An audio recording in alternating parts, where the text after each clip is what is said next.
Hi everyone, শুভ বিকেল সকলকে। প্রচণ্ড গরম পড়েছে, তোমরা ভালো নেই, আমিও ভালো নেই বোঝাই যাচ্ছে। তাই একটু শান্তি পেতে চলে এসেছি খোলা মাঠের দিকে।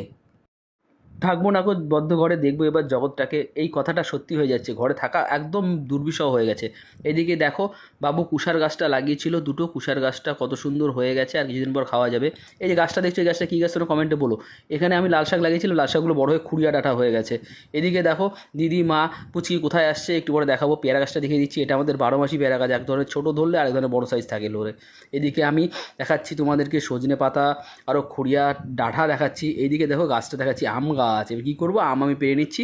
আজকে আমরা করব আম মাখা। চলো তোমাদের সাথে আম মাখা কী করে করছি এবং আম মাখা কী করে খাচ্ছি সেটা তোমাদের সাথে শেয়ার করব। তোমরা ভাবতেই পারো কী করে খাচ্ছি, আবার কেমন কথা, মুখ দিয়েই তো খেতে হয়। আমি জাস্ট একটু ফান করলাম তোমাদের সাথে।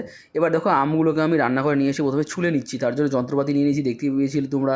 এবার আমি আমটাকে ছুলে নিচ্ছি। প্রচণ্ড গরম পড়েছে, যত তাড়াতাড়ি সম্ভব সেগুলোকে করে নিতে সারতে হবে। আর আমি সবসময় বাড়িতে ভালো ছেলে হয়ে থাকার চেষ্টা করি, দিদিকে মাকে সবসময় একটু যতটা পারি সাহায্য করার চেষ্টা করি, তাদের ওরা খুশি হয়। আর মা দিদি খুশি থাকলে কি বলো তো, আমার পেটের অবস্থা ভালো থাকবে, মানে ভালো ভালো খাবার দিয়ে এদিকে দেখো পুচকি কী করছে, দিদি আমের আটি একটা ছুলে নিয়ে আটিটাকে দিদি পুচকিকে দিয়ে দিয়েছে, পুচকি আটিটা চুষে চুষে খাচ্ছে। এবার দেখো পুচকি আমাকেও আবার জোর করে খাওয়াচ্ছে, আমার ভালো লাগছে। আবার কী করছে, একটা আমের থেকে কী যেন পেয়েছে, একটা আমের সেটা আবার আমার মুখে আবার ও খাইয়ে দিচ্ছে।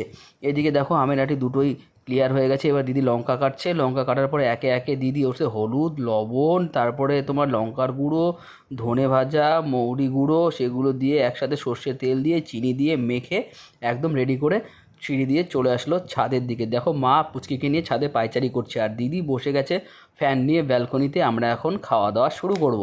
কি করে খাবো বলছিলাম না, এই দেখো একটা বাটিতে 3টে চামচ নিয়ে 3জন একসাথে খাচ্ছি।